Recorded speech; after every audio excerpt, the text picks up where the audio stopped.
श्री शिवाय नमस्तुभ्यम। हर हर महादेव। महाराष्ट्र के सिरपुर में गुरुजी द्वारा हाटकेश्वर महापुराण कथा शुरू हो गई है।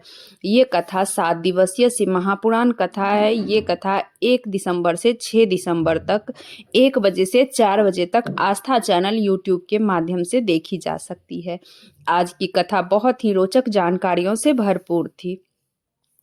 आज की कथा में गुरुजी कुल पत्र उपयोग सहित 13 जानकारियां दिए हैं। आज गुरुजी बिल्कुल नए उपाय बताए हैं कुंदकेश्वर महादेव के नाम से किए जाने वाले। अगर आप कहीं बाहर हो, शिवालय दिवालय नहीं जा पा रहे हो, और समर्थ हो शिवालय जाने से नहीं जा पा रहे हो, और आपको मन कर रहा है शिव जी की पूजा करने का हो, तो आप शिव जी की मानसिक पूजा किस तरह से कर सकते हैं उसका भी गुरुजी आज बताए हैं। किस तरह से आपको पूजा करना है, उसका भी उतना ही पुण्य फल प्राप्त होगा। सभी की जानकारियां आपको इसी छोटी सी वीडियो के माध्यम से प्राप्त होने वाली है। अगर आप लोग आज की कथा किन्हीं कारणवश नहीं देख पाए हैं तो पूरी कथा का रस तत्व आपको इस छोटी सी वीडियो के माध्यम से प्राप्त होने वाली है। दोस्तों, कथा शुरू करने से पहले अगर आप लोग मेरे चैनल पर नए हैं तो प्लीज़ सब्सक्राइब कर ले, बेल बटन प्रेस करना ना भूलें ताकि मेरे ऐसे ही वीडियो की नोटिफिकेशन सबसे पहले आप तक पहुंच सके। श्री शिवाय नमस्तुभ्यम। हर हर महादेव। कथा शुरू होते ही गुरुजी बोले, श्वास और विश्वास से दोनों अगर टूटते हैं तो फिर कुछ बचता नहीं है। अगर श्वास टूट जाती है तो कुछ नहीं बचता है, विश्वास टूट जाती है तो कुछ नहीं बचता है। इसीलिए गुरुजी बोले, जब तक शरीर में खून है तब तक महादेव की कृपा तो आपके शरीर में खून दौड़ता है। श्वास टूटी शरीर को जला दिया जाता है, कुछ नहीं बचता है। उसी तरह विश्वास टूटने के बाद कुछ नहीं रहता है। जब महादेव के प्रति विश्वास रहता है तो महादेव कभी उसे टूटने नहीं देते हैं।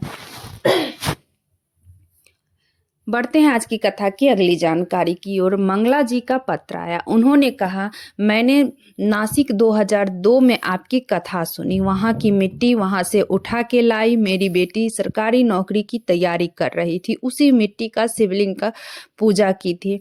जॉब नहीं हो रहा था और अब हार गई थी, तो कथा से मेरे बाबा ने ऐसी कृपा की कि 5 जगह से मेरी बेटी की सरकारी नौकरी का पेपर आ गया। 4 को छोड़ एक पुलिस कर्मी में कार्यरत है, ज्वाइन की है। उसी का आभार व्यक्त करने मैं इस कथा पंडाल में आई हूँ।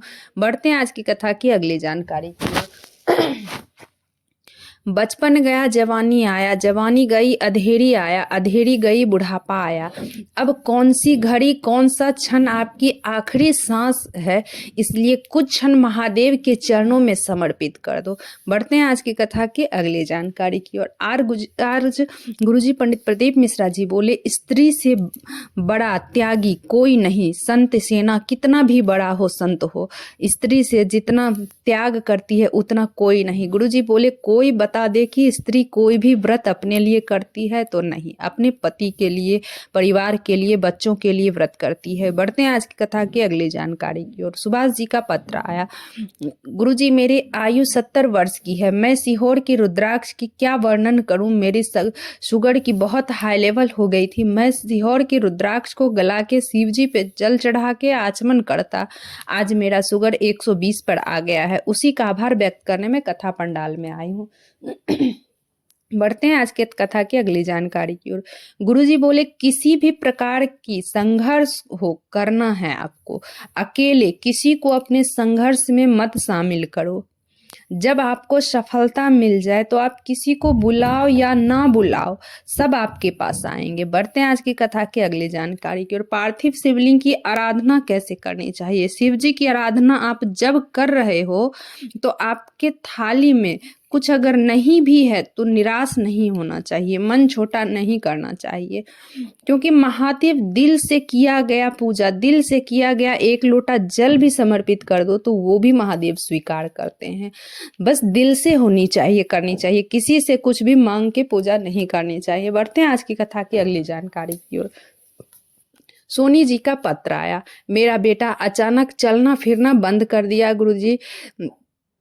तब मैं हॉस्पिटल लेके गई। पास के हॉस्पिटल में डॉक्टर को समझ नहीं आया, कुछ जांचें की तब पता चला, डॉक्टर बोला कि अब इसका कुछ नहीं हो सकता है, क्योंकि ऐसी बीमारी लाखों में किसी एक को होती है। तब मुझे समझ नहीं आया, जिसका इलाज नहीं है, ये बीमारी लाखों में किसी एक को होती है, तब मैं क्या करूं? जिसका इलाज भी नहीं है, बच्चा चलना फिरना सब बंद कर दिया था, बिस्तर पर ही रहता था, तब डॉक्टर छोड़ दिया। तब मेरे ससुर के कहने पर बाबा की कथा सुनी, भोले बाबा की पूजा की, बेलपत्र बच्चे को देती, जल देती, मेरा बच्चा ठीक है। उसी का आभार व्यक्त करने कथा पंडाल में आई हूँ। बढ़ते हैं आज की कथा की अगली जानकारी की ओर। एक पत्र आया, गुरुजी 2021 में मैं आपकी कथा सुनती थी। मैं सनातन धर्म से नहीं हूँ, मेरी शादी सनातन धर्म से हुई है, पर मैं सनातन धर्म से नहीं हूँ। भगवान को मैं नहीं मानती थी, पर आपकी कथा में पता नहीं ऐसा क्या है जो कि मैं भगवान को भी मानने लगी। मेरे पति के मुंह में छाले पड़ गए, मुंह से खून निकलना शुरू हो गया। डॉक्टर ने बड़ी बीमारी बता दी। तब मेरी दोस्त सीहोर का रुद्राक्ष दी, तांबे के लोटे में रुद्राक्ष गलाकर पति को पिलाती, रुद्राक्ष गलाकर शिवजी पे चढ़ा के पति को पिलाने लगी। कुंदकेश्वर महादेव के नाम से जल चढ़ाती थी, अपने पति को पिलाती, और मात्र 3 दिन ये जल पिलाई, मेरे पति के मुंह के छाले ठीक हो गए। उसी का आभार व्यक्त करने में कथा पंडाल में आई हूँ। बढ़ते हैं आज की कथा की अगली जानकारी की ओर। सुलेखा जी का पत्र आया, गुरुजी मेरे पति फौज में थे, सन 2002 में मेरे पति फौज में थे, मुझे कैंसर हो गया। मेरे पति ने इलाज कराना शुरू किया, हॉस्पिटल में थी और किसी को रहने का वहाँ अलाउ नहीं था। तब मेरे पति हॉस्पिटल के बाहर ही एक छोटी सी मंदिर थी, शिवालय था, जिसमें मेरे पति 20 दिन तक सफाई करते रहे, पूजा पाठ करते और बाबा से बोलते, बाबा मेरी पत्नी को ठीक कर दो। फिर मैं जब जांच कराई तो कैंसर नहीं ठीक हो गया। फिर कुछ दिन के बाद मेरे पेट में भी कैंसर हो गया। फिर मैं पति पत्नी दोनों बाबा के मंदिर गई, बाबा धाम गई, और मैं बाबा के पास अपनी फाइल को सटा के बोली, बाबा मैं जांच के लिए जा रही हूँ, मुझे ठीक कर दो। फिर मैं जांच कराई तो जांच में कुछ भी नहीं निकला। उसी का आभार व्यक्त करने में कथा पंडाली में। बढ़ते हैं आज की कथा की अगली जानकारी की ओर। गुरुजी बोले, अगर आप कहीं भी हैं, मंदिर नहीं जा पा रहे हैं, तो महादेव का पूजा कैसे करें? तो आप अपनी आंखें बंद करके सोचे, आप जहाँ जाते हैं पूजा करने के लिए वहाँ का स्मरण करें, अपने आंखें बंद करके वहाँ उस जगह का ध्यान कर लें। आप सोचे मन में कि मैं जल चढ़ा रही हूँ, भोले बाबा के मंदिर में सफाई कर रही हूँ, जल चढ़ा रही हूँ, गुलाल चढ़ा रहे हैं, बेलपत्र चढ़ा रहे हैं, मानसिक पूजा इसे कहते हैं। इसका भी फल उतना ही फल प्राप्त होता है जितना कि आप मंदिर जाके पूजा करते हो। माता अनसुईया भी मानसिक पूजा ही की थी उसी का। तो गुरुजी बोले, आप मानसिक पूजा इस तरह से भी, कहीं आप बाहर है तो इस तरह से भी मानसिक पूजा की जा सकती है। आप जिस तरह से भी शिवालय में जाके आप पूजा करते हो, तो अपनी आंखें बंद कर लो और वो सब चीज़ें स्मरण करते हुए सोचो कि मैं ये सारे कार्य कर रही हूँ। तो बढ़ते हैं आज की कथा की अगली जानकारी की ओर। 2 चीज़ें अपने पास संजो कर रखना चाहिए, एक रुकना, दूसरा झुकना।